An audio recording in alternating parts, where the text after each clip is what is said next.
Sometimes it's really hard to explain some of these Junkwax era sales.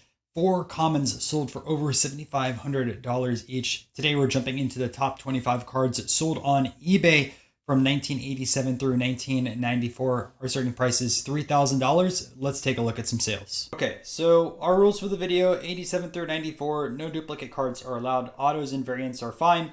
And then both graded and raw cards. Although in Junkwax, mostly everything you'll see is graded. In some of the other videos we have on the channel, you get a mixture.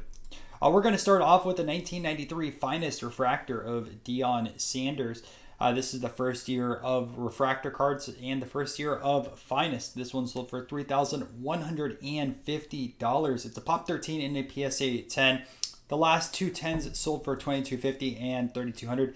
The $2,250, in my opinion, was a steal based off of other comps, and a PSA 9 of this card sells for about $400. But if you think that is a big multiplier, wait till the very end of this video when you see one of the biggest 9 to 10 multipliers I have seen as of yet. Number 24 is a dual autograph of Ricky Henderson as well as Nolan Ryan. I apologize for this not being turned.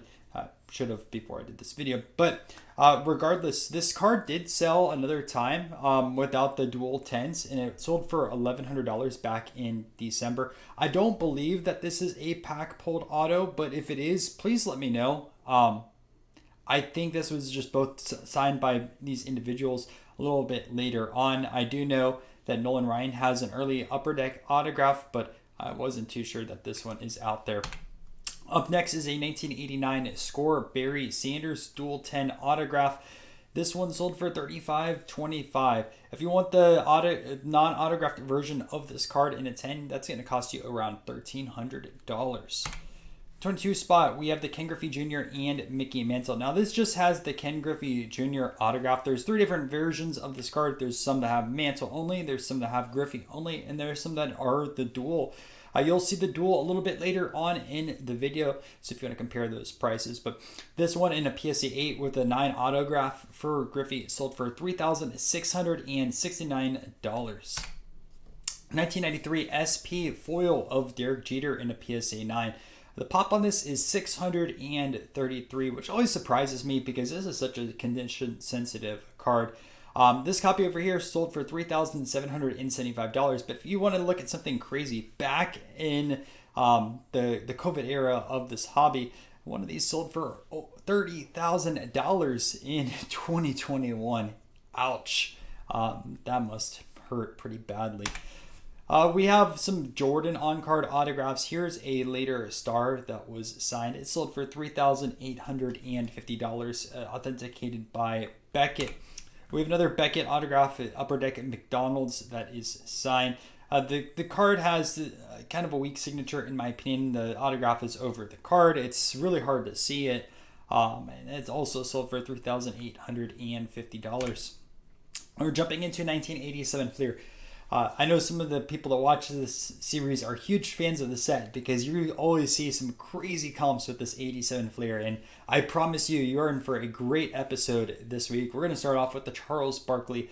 This card sold for $4,400. You can find a 9 for about $125. It's a Pop 25 in a PSA 10, and the last 10 sold for about $4,000, so a subtle increase. Clyde Drexler. This is a Pop 24 in a PSA 10. A PSA 9 is about $60. The last 10 sale was $4,400. This sold for $4,605. Nothing too crazy here as well. Although I do think the 10 premium on these cards is pretty high because the 9s look pretty nice too. All right, we're jumping into 1993 Scoring Kings. These always do extremely well. You've seen them quite a bit in these videos. The sold price on this was $46.08. And yeah, not a shock for it to be in this video, especially in this grade. We have Alvin Adams, card number 2 from 1987 Flair. This sold for $47.86. The last two 10 sales were around $2,000, so this seemed a little bit off. PSA 9, $150. It's a Pop 16 and a PSA 10, so it is sort of low pop, but we're getting a little bit more expensive. But like I said, these are going to get crazy towards the end of the video. Larry Bird. This sold for $51.37. PSA 9, about $275. The last 10 sold for $51.60. So again, with the earlier Hall of Famers, about right in market. It's a Pop 33 in a PSA 10. We have a 1993 Upper Deck, Michael Jordan Behind the Glass. I believe this is the first time we featured this card in this video. It's a Pop 22 in a PSA 10. You can find a 9 for about $500. The 10 in this copy sold for $5,663. In our number 12 spot, we have Gene Banks. This one sold for $5,775. It is a Pop 12 in a PSA 10. It last sold for $52.37, so sort of in line. A PSA 9 you can find for about $200, which is a bit more expensive than some of the other 9s that we have covered so far. Another Michael Jordan 1992 MVP holograms.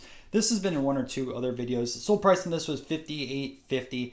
PSA 9 sells for about $160. It's a Pop 23 in a PSA 10.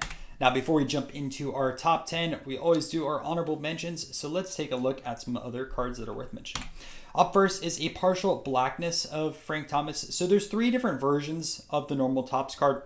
You have the base that isn't worth too much, even in a 10. Then you have the partial blackness, which I consider the halfway point. And then you have the no name on front. And you can see the partial blackness from the name over here, right? The border isn't all the way across. Now, I personally, I don't think they would have labeled this without the iconic Frank Thomas no name on front, because there are other printing defects and printing errors out there that aren't labeled by the grading companies, but I think over time they've accepted it for this card just because the no name on front is just so expensive. The sold price on this partial blackness is $1,250 for an SGC 9. So if you're going through your Frank Thomas commons, look for the partial blackness. And I will also say we have an error card video coming out soon on the channel. So if you want to learn about even other error cards that are expensive, make sure to check out the video when we drop it. Another error card of Barry Bonds. So normally I try to split up lots if they were in the top 25. Obviously this made honorable mention, so this wasn't split up. You have Johnny Ray as well as Barry Bonds. So the error as well as the correction, this sold for $1,500 for the pair of BGS 9s. Pretty easy to make that mistake. I think if you see that in like a bargain bin or something like that. Although I feel like a lot of people know that this error card exists out there, so it won't fall into a bargain bin. But hey, you never know. All right, 1989 Tom Chambers Fleer sticker. This sold for $1,500. These stickers are pretty hard to gem. It's a Pop 20 and a PSA 10. A PSA 9 you can find for $15. What a crazy multiplier on that. Again, it's not even the craziest yet for this video. We're going to go into our classic Dale Ellis. I know he's gotten some comments on these videos. $1,500, a PSA 9, $20. It's a Pop 26 in a PSA 10. Again, another 1989 Fleer sticker. Yager, his rookie card signed with multiple inscriptions. This sold for $1,900. If you want to find a non-auto out there in a 10, you're paying about $150. But this is the dual 10, right? You have a 10 autograph, you have multiple inscriptions and a PSA 10 on the card. So that's why you do have quite a bit of a premium associated with it. This is a Michael Jordan Nike poster from 1989. It's expensive even in a 5. It sells for $552. This one over here in a 7 sold for $2,200. A 1987 Leaf, Bo Jackson. This is a Pop 107 in a PSA 10. A 9 you can find for about $75. This one sold for $2,649. 1989 Topps Tiffany of Randy Johnson, one of the scarcer issues within the Junkwax era. It's a Pop 111 in a PSA 10. A PSA 9 sells for about $150. This copy over here sold for $2,500.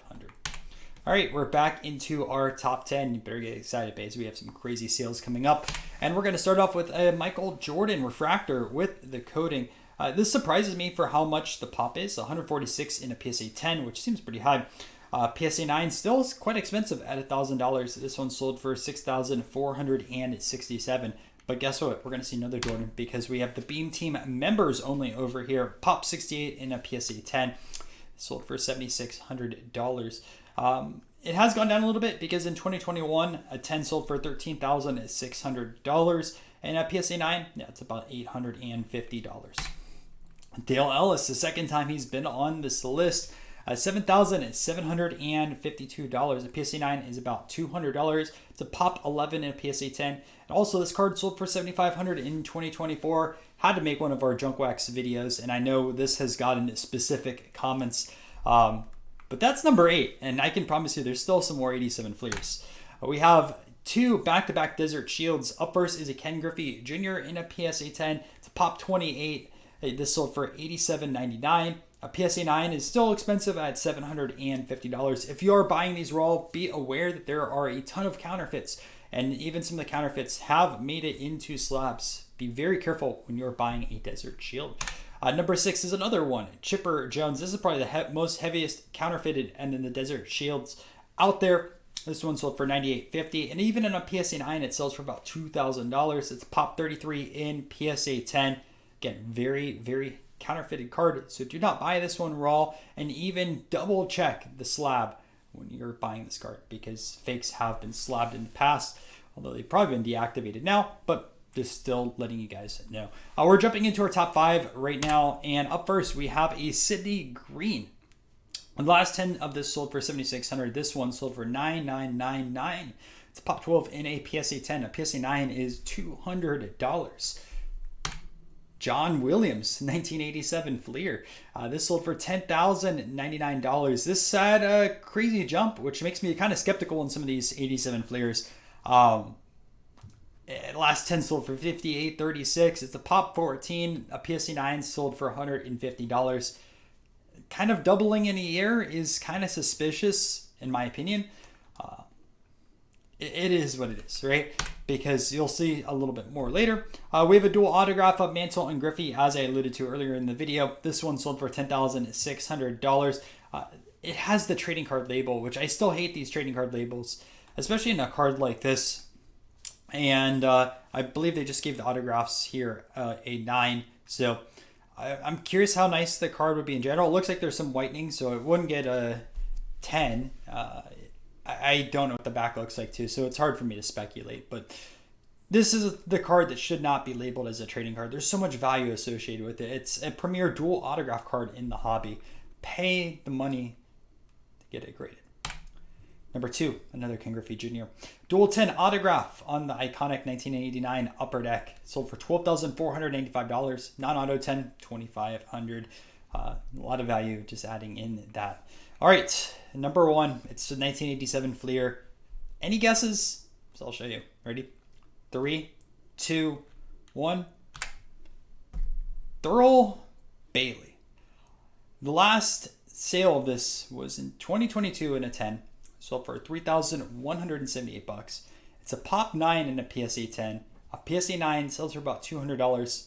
The sold price on this, which I should have made the sold price bigger, looking at the edit on the slide, $17,675. Again, $17,675 for this card. Imagine the cards that you could buy for this price point. Thanks for checking out this video, and if you enjoyed it and you're brand new to the channel, make sure to subscribe. I'll put another video here on the end screen so you guys could check that out as well. We do the Junkwax video every single month, and thank you to the channel members. If you want to help support the channel, become a channel member. I'll catch you guys in another video.